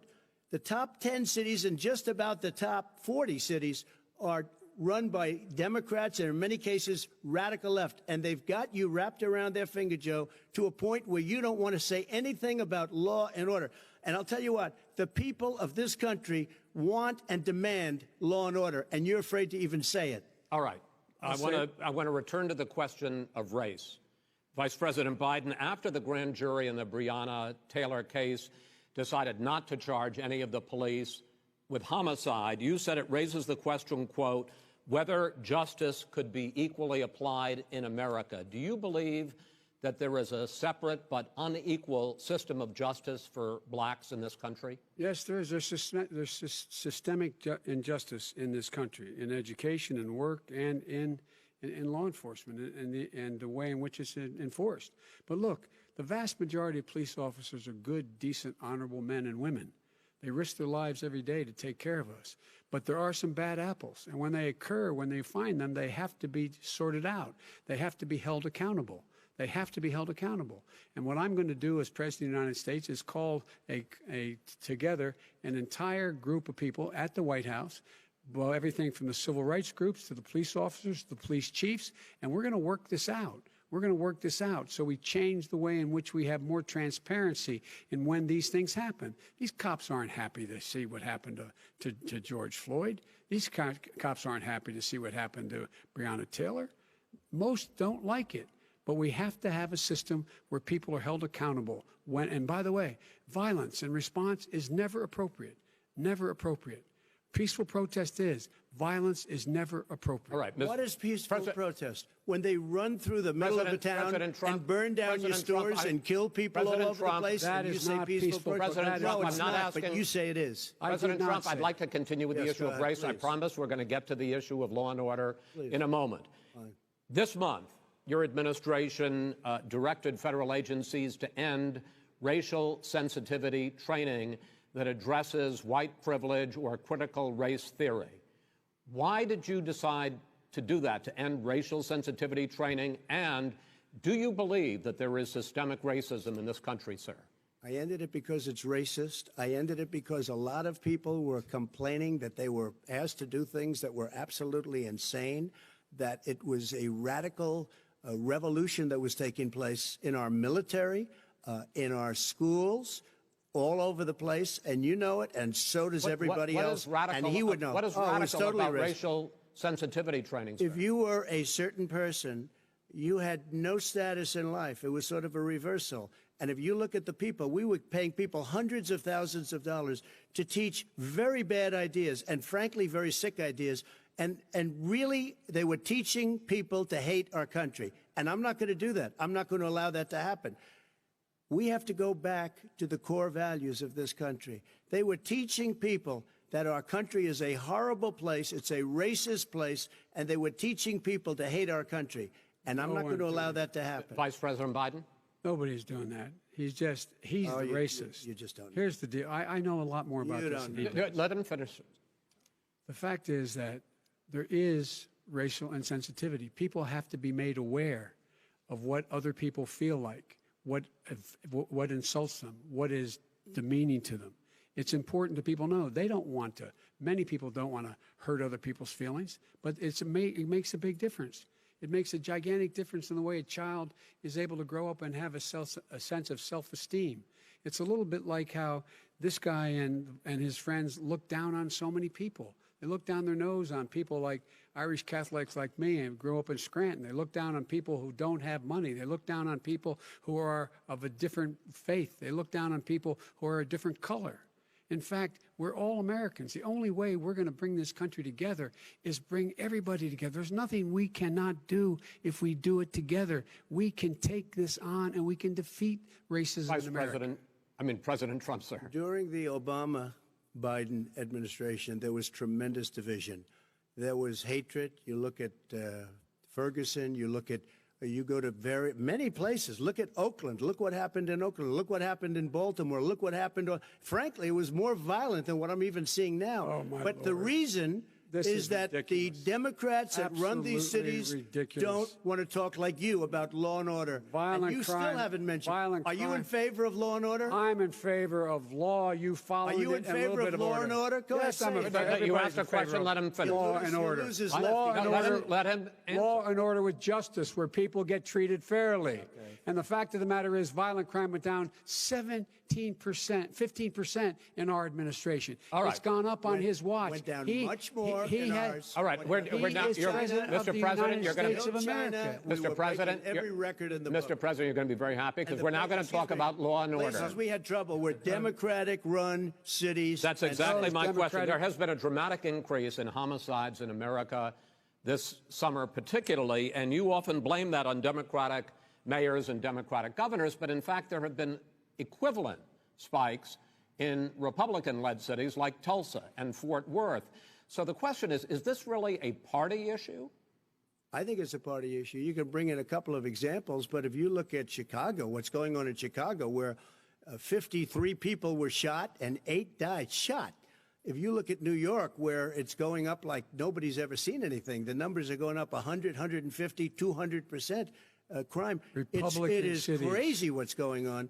And he doesn't want to say law and order because he can't, because he'll lose his radical left supporters. And once he does that, it's over with. But if he ever got to run this country and they ran it the way he would want to run it, we would have our suburbs would be gone. By the way, our suburbs would be gone, and you would see problems like you've never seen. He would know a suburb unless he took a wrong turn. Oh, I know suburbs. He would not. So much I was better. raised, Go ahead. Wait a minute. I was raised in the suburbs. This is not 1950. All these dog whistles on racism don't work anymore. Suburbs are by and large integrated. There's many people today driving their kids to soccer practice and or to black and white and Hispanic in the same car as there have been any time in the past. What really is a threat to the suburbs and their safety is his failure to deal with COVID. They're dying in the suburbs. His failure to deal with the environment. They're being flooded. They're being burned out because his refusal to do anything. That's why the suburbs are in trouble. I do want to talk about this issue of law and order, though. And in the joint recommendation that came from the Biden-Bernie Sanders task force, you talked about, quote, reimagining policing. First of all, what does reimagining policing mean, and do you support? It means. Let me, if I might finish the question. What does reimagining policing mean, and do you support the Black Lives Matter call for community control of policing? Look, what I support is the police having the opportunity to deal with the problems they face. And I'm totally opposed to defunding the police offices. As a matter of fact, local police, the only one defunding in his budget calls for a $400 million cut in local law enforcement assistance. They need more assistance. They need, when they show up for a 9/11 call, to have someone with them as a psychologist or psychiatrist to keep them from having to use force and be able to talk people down. We have to have community policing like we had before, where the officers get to know the people in the communities. That's when crime went down. It didn't go up, it went down. And so we have to be engaged. That's not what they're talking about, Chris. That's not what they're talking about. He's talking about defunding the police. That is not true. He doesn't have any law support. Look, he has no law enforcement that's not support. true. Almost that's nothing. Look. Oh, really? Who do you have? Name one group that supports you. Name one group that came out and supported you. Go ahead. Think. We have time. We don't have time to do anything. No, think All right. about it. folks, Name one law enforcement group that came out and supported you. Gentlemen, I think I'm going to take back the moderator's I don't role, think there are any. and I want to get to another subject, which is the issue of protests in many cities that have turned violent. In Portland, Oregon, especially, we had more than 100 straight days of protests, which I think you would agree. You talk about peaceful protests. Many of those turned into riots. Mr. Vice President, you say that people who commit crimes should be held accountable. The question I have, though, is, as the Democratic nominee, and earlier tonight you said that you are the Democratic Party right now, have you ever called the Democratic mayor of Portland or the Democratic governor of Oregon and said, hey, you got to stop this, bring in the National Guard, do whatever it takes, but you stop the days and months of violence in Portland? I don't hold public office now. I am a former vice president. I've made it clear in my public statements that the violence should be prosecuted. It should be prosecuted. And anyone who commits it But should you've be never prosecuted. called for the people, the leader. Excuse me, sir.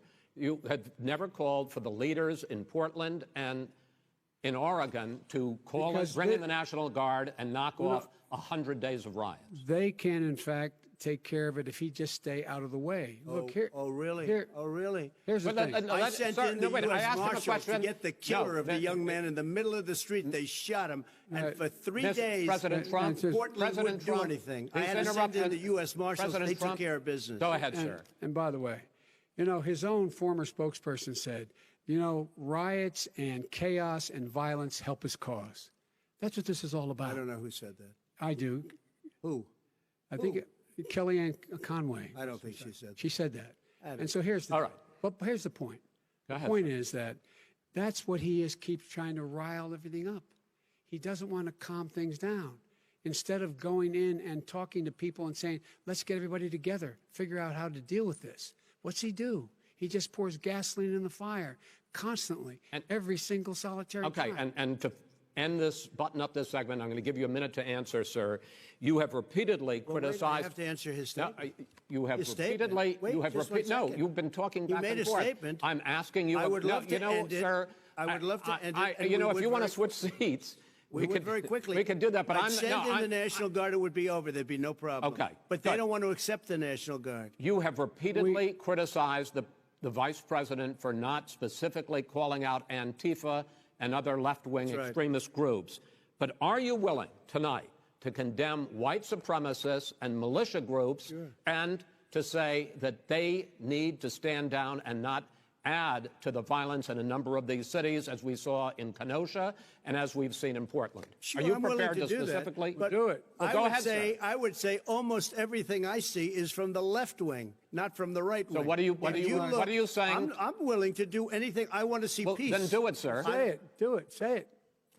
Do you want to call him? What do you want to call him? Give me a name. Give me a white name. Supremacists and Who would right you like me to condemn? White supremacists and right Proud militia. Boys, stand back and stand by. But I'll tell you what. Somebody's got to do something about Antifa and the left, because this is not a right-wing problem. This is a left-wing. FBI director This is a left-wing problem. White supremacists. Antifa's an idea, not an organization. Oh, you got to be not kidding. militia. That's what his FBI. FBI director Gentlemen, said. Well, then you know what? No, we're done, sir. We're moving on to the next. We're moving. When a bat hits you over the head, that's not an idea. Everybody in your Antifa is administration tells you the truth has a bad idea. Can I tell you what? You have no ideas that are Antifa is a dangerous, all right, radical gentlemen, group. we're now moving on to the Trump and Biden records. They'll overthrow you. When a president, I'm going to ask a question. When the president seeks a second term, it is generally a referendum on his record. But Vice President Biden, you like to quote one of your dad's sayings, which is, don't compare me to the almighty, compare me to the alternative. And in this case, sir, you are the alternative. Looking at both of your records, I'm going to ask each of you, why should voters elect you president over your opponent? In this segment, President Trump, you go first, 2 minutes. Because there has never been an administration or president who has done more than I've done in a period of 3.5 years. And that's despite the impeachment hoax. And you saw what happened today with Hillary Clinton, where it was a whole big con job. But despite going through all of these things, where I had to fight both flanks and behind me and above, there has never been an administration that's done what I've done. The greatest, before COVID came in, the greatest economy in history, lowest unemployment numbers. Everything was good. Everything was going. And by the way, there was unity going to happen. People were calling me for the first time in years. They were calling and they were saying, it's time maybe. And then what happened? We got hit, but now we're building it back up again. A rebuilding of the military, including Space Force and all of the other things. A fixing of the VA, which was a mess under him. 308,000 people died because they didn't have proper health care. It was a mess. And we now got a 91% approval rating at the VA, our vets. We take care of our vets. But we've rebuilt our military. The job that we've done, and I'll tell you something, some people say maybe the most important. By the end of the first term, I'll have approximately 300 federal judges and Court of Appeals judges, 300, and hopefully 3 great Supreme Court justices. That is a record, the likes of which very few people, and you know one of the reasons I'll have so many judges? because President Obama and him left me 128 judges to fill. When you leave office, you don't leave any judges. That's like you just don't do that. They left 128 openings, and if I were a member of his party, because they have a little different philosophy, I'd say if you left us 128 openings, you can't be a good president. You can't be a good vice president. But I want to thank you because it gives us almost, it'll probably be above that number by the end of this term. 300 judges. It's a record. Looking at both your records, why should voters elect you president as opposed to President Trump? You have 2 minutes uninterrupted. Under this president, we become weaker, sicker, poorer, more divided, and more violent. When I was vice president, we inherited a recession. I was asked to fix it. I did. We left him a booming economy, and he caused a recession. With regard to being weaker, the fact is that I've gone head-to-head with Putin and made it clear to him we're not going to take any of his stuff. He's Putin's puppy. He still refuses to even say anything to Putin about the bounty on the heads of American soldiers. Your son got $3.5 million. And by the way, my son... Wait a minute. Mr. President, your campaign agreed to both sides would get 2-minute answers uninterrupted. Well, your side agreed to it, and why don't you observe what your campaign agreed to as a ground rule, okay, sir? He never keeps his word. Can you add no, I'm not asking. That was a rhetorical question. Can you Go add ahead, back sir. 30 seconds? Yeah, yes, you may have. All right. Go ahead. So, thirdly, we're poor. The billionaires have gotten much more wealthy by a tune of over $300 to $400 billion more just since COVID. You in the home, you got less. You're in more trouble than you were before. In terms of being more violent, when we were in office, there were 15% less violence in America than there is today. He's president of the United States. It's on his watch. And with regard to more divided, the nation can't stay divided. We can't be this way. And speaking of my son, the way you talk about the military, the way you talk about them being losers and being and just being suckers, my son was in Iraq. He spent a year there. He got the Bronze Star. He got the Conspicuous Service Medal. He was not a loser. He was a patriot, and the people left behind there were heroes. Really? And I resent. Are you talking like about Hunter? Are you talking about Hunter? I'm talking about my son, Bo Biden. You're talking about. I don't know Bo. I know Hunter. Yeah, Hunter got thrown out of the military. He was thrown out, dishonorably discharged. That's not true. He wasn't dishonorably. Cocaine use. And he didn't have a job until you became vice president. Once you became vice president, he made a fortune in Ukraine, in China, in Moscow, that is simply and various not other places. True. He made a fortune. My son. And he didn't have a job. My son, like a lot of people we know at home, had a drug problem. He's overtaken it. He's fixed it. He's worked on it. And I'm proud of him. But why was he given tens of millions of dollars? But he wasn't given tens of millions of dollars. That is totally discredited. We've already been totally discredited. We've already been through this. I think the American people would rather hear about more substantial subjects. Well, you know, as the moderator, sir, I'm going to make a judgment call here. Gets $3.5 million from the mayor of Moscow. Let's talk about not true. Gentlemen, that report is totally discredited. Mitt Romney on that committee said it wasn't worth taxpayers' money, that report. It was written for political reasons. You know, I'd like to talk about climate change. So would I. Okay. The forest fires in the West are raging now. They have burned millions of acres. They have displaced hundreds of thousands of people. When state officials there blame the fires on climate change, Mr. President, you said, I don't think the science knows. Over your 4 years, you have pulled the U.S. out of the Paris Climate Accord. You have rolled back a number of Obama environmental records. What do you believe about the science of climate change? And what will you do in the next 4 years to confront it? I want crystal clean water and air. I want beautiful, clean air. We have now the lowest carbon. If you look at our numbers right now, we are doing phenomenally. But I haven't destroyed our businesses. Our businesses aren't put out of commission. If you look at the Paris Accord, it was a disaster from our standpoint. And people are actually very happy about what's going on because our businesses are doing well. As far as the fires are concerned, you need forest management in addition to everything else. the forest floors are loaded up with trees, dead trees that are years old, and they're like tinder, and leaves and everything else. You drop a cigarette in there, the whole forest burns down. You've got to have forest management. What do you You've got to have cuts. What do you believe about the science of climate change, sir? I believe that we have to do everything we can to have immaculate air, immaculate water, and do whatever else we can that's good. You know, we're planting 1 billion trees, the Billion Tree Project, and it's very exciting. You believe for a lot of people. that human pollution, greenhouse gas emissions contributes to the global warming of this planet? I think a lot of things do, but I think to an extent, yes. But I also think we have to do better management of our forests. Every year, I get the call, California's burning. California's burning. If that was cleaned, if you had forest management, good forest management, you wouldn't be getting those calls. You know, in Europe, they live their forest cities. They're called forest cities.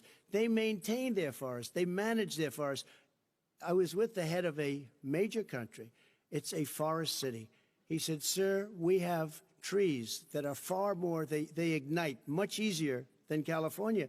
There shouldn't be that problem. I spoke with the governor about it. I'm getting along very well with the governor. But I said, you know, at some point, you can't every year have hundreds of thousands of acres of land just burned to the ground. But, sir, that's burning down because of a lack of management. But, sir, if you believe in the science of climate change, why have you rolled back the Obama Clean Power Plan, which limited carbon emissions in power plants? Why have you relaxed? Because it was driving energy prices through the sky. Why have you relaxed fuel economy standards that are going to create more pollution from cars and trucks? Well, not really, because what's happening is the car is much less expensive and it's a much safer car, and you're talking about a tiny difference. And then what would happen, because of the cost of the car, you would have at least double and triple the number of cars purchased. We have the old slugs out there that are 10, 12 years old. If you did that, the car would be safer. It would be much cheaper by $3,500. In the case of California, they've simply ignored. No, but you would take a lot of cars off the market because people would be able to afford a car. Now, and by the way, we're going to see how that turns out. But a lot of people agree with me, many people. The car has gotten so expensive because they have computers all over the place for an extra little bit of gasoline. And I'm okay with electric cars, too. I think I'm all for electric cars. I've given big incentives for electric cars. But what they've done in California is just crazy. Right. Vice President Biden, I'd like you to respond to the president's climate change record, but I also want to ask you about a concern. You proposed $2 trillion in green jobs. You talk about new limits, not abolishing, but new limits on fracking, ending the use of fossil fuels to generate electricity by 2035, and zero net emission of greenhouse gases by 2050. The president says a lot of these things would tank the economy and cost millions of jobs. He's absolutely wrong, number one. Number two, if in fact, during our administration, the Recovery Act, I was in charge, able to bring down the cost of renewable energy to cheaper than or as cheap as coal and gas and oil. Nobody's going to build another coal-fired plant in America. No one's going to build another oil-fired plant in America. They're going to move to renewable energy, number one.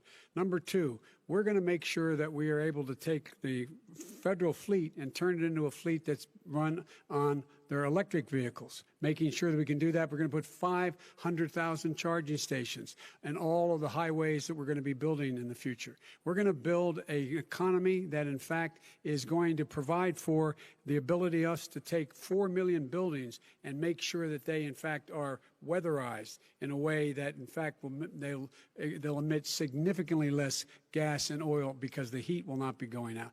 There's so many things that we can do now to create thousands and thousands of jobs. We can get to net zero in terms of energy production by 2035. Not only not costing people jobs, creating millions of good paying jobs, not $15 an hour, but prevailing wage, by having a new infrastructure that, in fact, is green. And the first thing I will do, I will rejoin the Paris Accord. I will join the Paris Accord because with us out of it, look what's happening. It's all falling apart. And talk about someone who has no relationship with foreign policy. Brazil, the rainforests of Brazil are being torn down, are being ripped down. More carbon is absorbed in that rainforest than every bit of carbon that's emitted in the United States. Instead of doing something about that, I would be gathering up and making sure we had the countries of the world coming up with $20 billion. Say, here's $20 billion. Stop tearing down the forest. And if you don't, then you're going to have significant economic consequences. What about the argument that President Trump basically says that you have to balance environmental interests and economic interests, and he's drawn his line? Well, he hadn't drawn a line. He still, for example, make sure that he wants to make sure that methane's not a problem. You can now emit more methane without it being a problem. Methane. This is a guy who says that you don't have to have mileage standards for automobiles that exist now. This is the guy who says that, well, the fact that it's all true. And here's the deal. He's talking about the Green New Deal, and it's not $2 billion or $20 billion, as you said. It's $100 trillion. I'm talking about where they want to rip down buildings and rebuild the building. No, it's the dumbest, most ridiculous.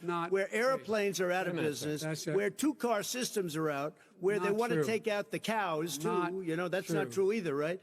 This is a $100 trillion. Look, that's more money than our country could make in 100 years if we're going to the case. All right, let me destroy our because country. I actually wait a minute, sir. I actually have studied your plan, and it includes upgrading 4 million buildings, weatherizing 2 million homes over 4 years, building 1.5 million energy-efficient homes. So the question becomes, the president is saying, I think some people who support the president would say that sounds like it's going to cost a lot of money and hurt the economy. What it's going to do is going to create thousands and millions of jobs, good-paying jobs. Let him finish, sir. He doesn't know how to do that. $100 billion.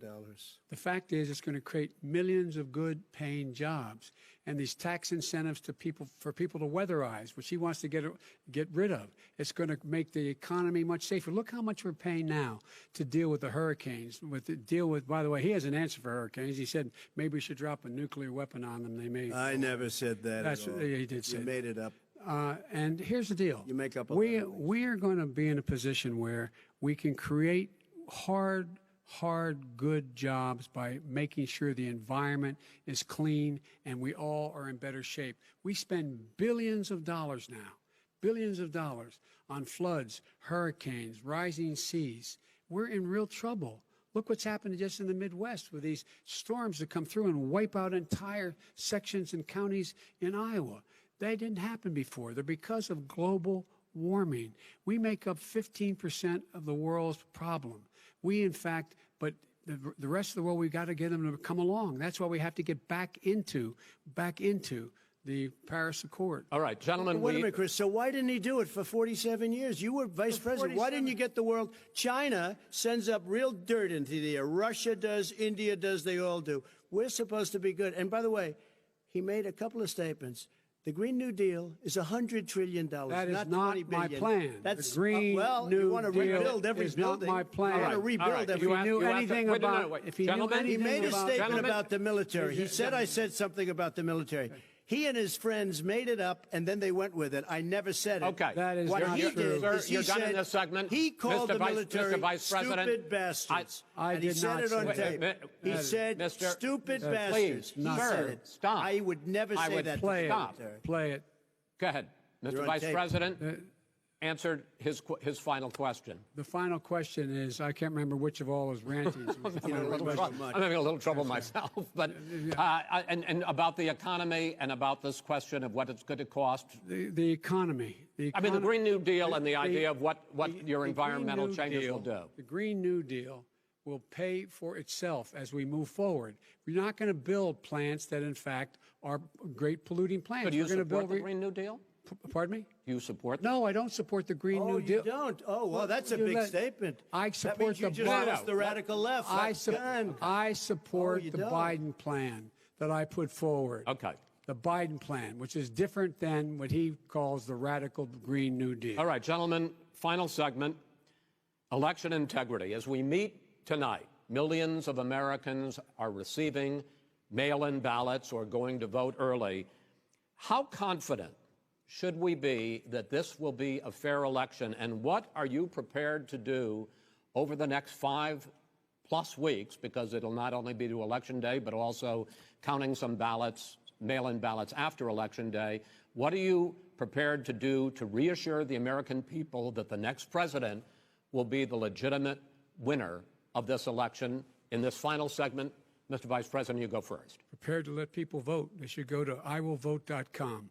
Decide how they're going to vote, when they're going to vote, and what means by which they're going to vote. His own Homeland Security Director, and as well as the FBI Director, says there is no evidence at all that mail-in ballots are a source of being manipulated and cheating. They said that. The fact is that there are going to be millions of people because of COVID that are going to be voting by mail-in ballots, like he does, by the way. He sits behind the Resolute desk and sends his ballot to Florida, number one. Number two, we're going to make sure that those people who want to vote in person are able to vote, because enough poll watchers are there to make sure they can socially distance. The polls are open on time, and the polls stay open until the votes are counted. And this is all about trying to dissuade people from voting, because he's trying to scare people into thinking that it's not going to be legitimate. Show up and vote. You will determine the outcome of this election. Vote, vote, vote. If you're able to vote early in your state, vote early. If you're able to vote in person, vote in person. Vote whatever way is the best way for you, because he cannot stop you from being able to determine the outcome of this election. And in terms of whether or not, when the votes are counted, and they're all counted, that will be accepted. If I win, that will be accepted. If I lose, that'll be accepted. But by the way, if in fact he says he's not sure what he's going to accept, well, let me tell you something. It doesn't matter, because if we get the votes, it's going to be all over. He's going to go. He can't stay in power. It won't happen. It won't happen. So vote. Just make sure you understand you have it in your control to determine what this country is going to look like the next 4 years. Is it going to change, or you get 4 more years of these lies? Mr. President, 2 minutes. So when I listened to Joe talking about a transition, there's been no transition from when I won. I won that election. And if you look at crooked Hillary Clinton, if you look at all of the different people, there was no transition, because they came after me trying to do a coup. They came after me spying on my campaign. They started from the day I won, and even before I won, from the day I came down the escalator with our First Lady. They were a disaster. They were a disgrace to our country. And we've caught them. We've caught them all. We've got it all on tape. We've caught them all. And by the way, you gave the idea for the Logan Act against General Flynn. You better take a look at that, because we caught you in a sense. And President Obama was sitting in the office. He knew about it too. So don't tell me about a free transition. As far as the ballots are concerned, it's a disaster. A solicited ballot, okay, solicited is okay. You're soliciting, you're asking, they send it back, you send it back. I did that. If you have an unsolicited, they're sending millions of ballots all over the country. There's fraud. They found them in creeks. They found some with the name Trump, just happened to have the name Trump just the other day in a waste paper basket. They're being sent all over the place. They sent 2 in a Democrat area. They sent out 1,000 ballots. Everybody got 2 ballots. This is going to be a fraud like you've never seen. The other thing, it's nice on November 3rd, you're watching and you see who won the election. And I think we're going to do well, because people are really happy with the job we've done. But you know what? We won't know. We might not know for months, because these ballots are going to be all over. Take a look at what happened in Manhattan. Take a look at what happened in New Jersey. Take a look at what happened in Virginia and other places. They're not losing 2%, 1%, which, by the way, is too much. An election could be won or lost with that. They're losing 30 and 40%. It's a fraud, and it's a shame. And can you imagine where they say you have to have your ballot in by November 10th? November 10th. That means that's 7 days after the election, in theory, should have been announced. Okay. We have major states with that. Sir, all run by Democrats. 2 minutes is 2 minutes. All run by Democrats. It's President Trump, it's a rigged election. You're going to be able to continue. You have been charging for months that mail-in balloting is going to be a disaster. You say it's rigged, that it's going to lead to fraud. But in 2018, in the last midterm election, 31 million people voted mail-in voting. That was a quarter, more than a quarter, of all the voters that year cast their ballots by mail. Now that millions of mail-in ballots have gone out, what are you going to do about it? And are you counting on the Supreme Court including a Justice Barrett, to settle any dispute? Yeah, I think I'm counting on them to look at the ballots, definitely. I hope we don't need them in terms of the election itself. But for the ballots, I think so, because what's happening is incredible. I read today, where at least 1% of the ballots for 2016 were invalidated.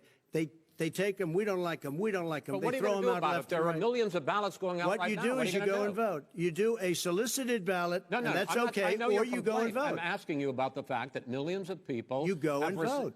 You go and vote, but like what I'm they saying is, like they used to in the old. Millions of people. You either do, Chris, a solicited ballot where you're sending it in, they're sending it back, and you're sending. They have mailmen with lots of it. Did you see what's going on? Take a look at West Virginia. Mailmen selling the ballots. They're being sold. They're being dumped in rivers. This is a horrible thing for our country. This is not going to end well. There is no evidence this is of that. not going to end well. 5 states have had mail-in ballots for the last decade or more. 5, including 2 Republican states. And you don't have to solicit the ballot. It's sent to you. It's sent to your home. What they're saying is that it has to be a postmark by election day. If it doesn't get in till the 7th, 8th, 9th, it still should be counted. He's just afraid of counting the votes because You're wrong. You're wrong. I want to continue with you on this, Vice President Biden. Because Chris, he's so wrong when he makes a statement like that. Excuse me, Vice President Biden. The biggest problem, in fact, over the years with mail-in voting has not been fraud historically. It has been that sizable numbers, sometimes hundreds of thousands of ballots are thrown out because they have not been properly filled out, or there is some other irregularity, or they missed the deadline. So the question I have is, are you concerned that the Supreme Court with a Justice Barrett will settle any dispute? I'm concerned that any court would settle this, because here's the deal. When you get a ballot and you fill it out, you're supposed to have an affidavit. If you didn't know, you have someone say that this is me. You should be able to, if in fact you can verify that's you before the ballot is thrown out, that's sufficient to be able to count the ballot because someone made a mistake and not dotting the correct I. Who they voted for, testify, say who they voted for, say it's you. That is totally legitimate. All right. Excuse me, Chris, when you have 80 million ballots sending and swamping the system, you know it can't be done. You know it can't. And already there's been fraud. Mail service delivers 185 million pieces of mail a day. In 8 states, we can keep talking. In 8 states, election workers are prohibited currently by law, 8 states, from even beginning to process ballots, even take them out of the envelopes and flatten them until Election Day. That means that it's likely, because there's going to be a huge increase in mail-in balloting, that we are not going to know on election night who the winner is, that it could be days, it could be weeks. Could be months. Until we find out who the new president is. So first for you, sir, finally for the Vice President, I hope neither of you will interrupt the other. Will you urge your supporters to stay calm during this extended period, not to engage in any civil unrest? And will you pledge tonight that you will not declare victory until the election has been independently certified? President Trump, you go first. I'm urging my supporters to go into the polls and watch very carefully, because that's what has to happen. I am urging them to do it. As you know, today there was a big problem. In Philadelphia, they went in to watch. They're called poll watchers, a very safe, very nice thing. They were thrown out. They weren't allowed to watch. You know why? Because bad things happen in Philadelphia, bad things. And I am urging my people. I hope it's going to be a fair election. If it's a fair election, I am 100% on board. But if I see tens of thousands of ballots being manipulated, I can't go along with that. And I'll tell you what, from a common sense, does that mean you're going to tell your people to take to the street? It means you have a fraudulent election. You're sending out 80 million ballots. They're not equipped to. These people aren't equipped to handle it, number one. Number two, they cheat. They cheat. Hey, they found ballots in a waste paper basket 3 days ago, and they all had the name military ballots. They were military. They all had the name Trump on them. Vice President you think Biden, that's good? Vice President Biden, final question for you. Will you urge your supporters to stay calm while the vote is counted, and will you pledge not to declare victory until the election is independently certified? Yes, and here's the deal. They count the ballots, as you pointed out. some of these ballots in some states can't even be opened until Election Day. And if there's thousands of ballots, going to take time to do it. And by the way, our military, they've been voting by ballots since the end of the Civil War, in effect. And that's what's going to happen. Why is it for them somehow not fraudulent? It's the same process. It's honest. No one has established at all that there is fraud related to mail-in ballots, that somehow it's a fraudulent process. It's already been established. Take a look at Carolyn No, Maloney's race. I asked you had an opportunity to respond. Look at Carolyn Monroe. Go ahead. They have no idea what Vice happened. President Biden, go ahead. He has no idea what he's talking about. Here's the deal. The fact is, I will accept it, and he will too. You know why? Because once the winner is declared, after all the ballots are counted, all the votes are counted, that'll be the end of it. That'll be the end of it. And if it's me, in fact, fine. If it's not me, I'll support the outcome. And I'll be a president not just for the Democrats. I'll be a president for Democrats and Republicans. And this guy, I want to see an honest ballot count. Gentlemen, you say that's the end of it? This is the end of this debate? Honest ballot count. We're going to leave it there. To be continued as in more debates as we go on. President Trump, Vice President Biden, it's been an interesting hour and a half. I want to thank you both for participating in the first of 3 debates that you have agreed to engage in. We want to thank Case Western Reserve University and the Cleveland Clinic for hosting this event. The next debate, sponsored by the Commission on Presidential Debates, will be 1 week from tomorrow, October 7th, at the University of Utah in Salt Lake City. The 2 vice presidential nominees, Vice President Mike Pence and Senator Kamala Harris, will debate at 9 p.m. Eastern that night. We hope you watch. Until then, thank you and good night.